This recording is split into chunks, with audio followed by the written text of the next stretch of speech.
Hey guys, this is Shannon with Nearly Organic Noshing. I am on my lunch break from work and I'm trying to get a few things going in the crock pot because I have an appointment directly after work at 5:30 and I probably will not make it home until about 6:45, maybe even 7 o'clock. When I walk in the door, I want to be able to put dinner on the table. So what I have are chicken thighs. They are frozen.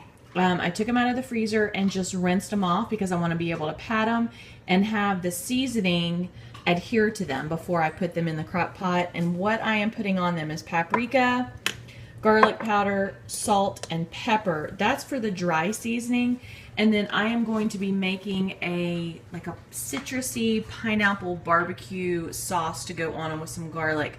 I do not have pineapple juice, but I have fresh pineapple. So I have pineapple here. I'm gonna run it into my magic bullet there and turn it into like a pineapple juicy slush. And I have some of this artisan black garlic balsamic vinegar. A customer sends this to us and I'm gonna put that in there. I have some brown sugar and I'm just gonna add a little bit of the barbecue sauce just to be able to fill it out and make it into a glaze. So I'm going to go ahead and season this up and get it in the crock pot and show you what it looks like. Okay, this is what it is all blended together. I just put everything in here so that I did not dirty any extra dishes. After blending the pineapple, I just gave the barbecue sauce a squeeze in there. Put in maybe 2 tablespoons, maybe 1.5 tablespoons of brown sugar with some of the vinegar, and I just blended it all together.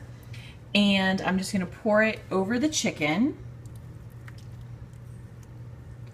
And then I will cook it on low until about 5 o'clock, or when my son comes in from school, I'll have him flip it off and turn it off because my crock pot cooks pretty hot and fast. And when it comes out, it should be pretty sticky, have a nice sticky glaze to it. And before I serve it, I'm just going to sprinkle each piece of chicken with some sesame seeds. It just makes them look nice. You know, it's nice presentation, gives it a little extra flavor on the plate. I like my stuff to look nice even when it's fast. Okay, I have my chicken going in the crock pot. I have eggs boiling on the stove. And I am going to go ahead and cut up some squashes. I have a pumpkin, a small pie pumpkin here, and these are 2 butternut squashes that I had pulled out. This one might be a little bit underripe, but it had broken off the vine. So I'm just going to go ahead and slice it up, and I'm going to go ahead and slice it in pretty small pieces and marinate it. And what I'm going to do is I'm going to put a little bit of brown sugar. And this is some infused fig balsamic vinegar, which is delicious. I mean, you can have this just as a dressing by itself.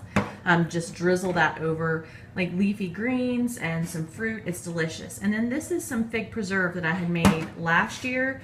And I'm just going to cut everything up, put it all in a bag, and put it in the refrigerator, and then cook it later whenever I come in.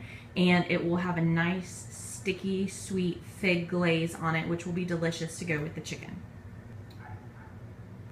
Okay, this is the mixture. I ended up adding a little bit of molasses into it. I need to get another container down out of the cabinet because I was pretty much out of brown sugar. So I was just trying to finish using up some of this so that I can refill them.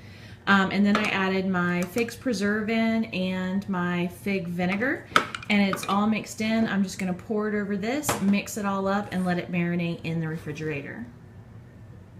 I decided after I tasted it that I wanted to add a little savory to it, so I'm going to add rosemary into this. And by it sitting in the sauce, it'll break down the rosemary a little bit to make it a little softer and won't be, you know, having hard little bits, and it'll cook up nicely.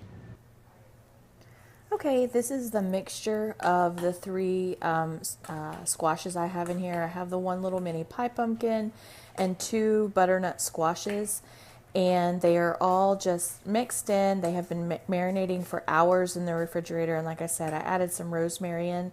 I just think it will add some nice flavor to it to kind of counteract the fig a little bit because the fig is pretty sweet.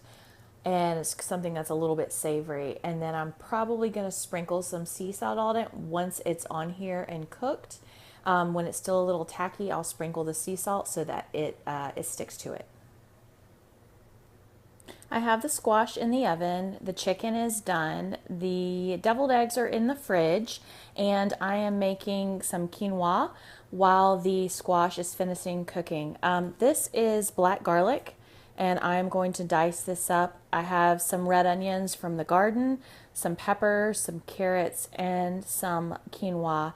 And I'm going to go ahead and put some oil in the pan and start the onions and carrots, then the peppers. Then I'm going to add in the quinoa and let it cook for 15 minutes. I love to make quinoa like this. I think it gives it a lot more texture and flavor doing it like this. I'm not a big fan of just plain quinoa, but when I mix it in like this, I think it is delicious. And it's just a super flavorful, and it just is pretty. I don't know, I like my meals to look nice as well as taste good, and once this is all cooked up, it's gonna look really pretty with lots of colors in it.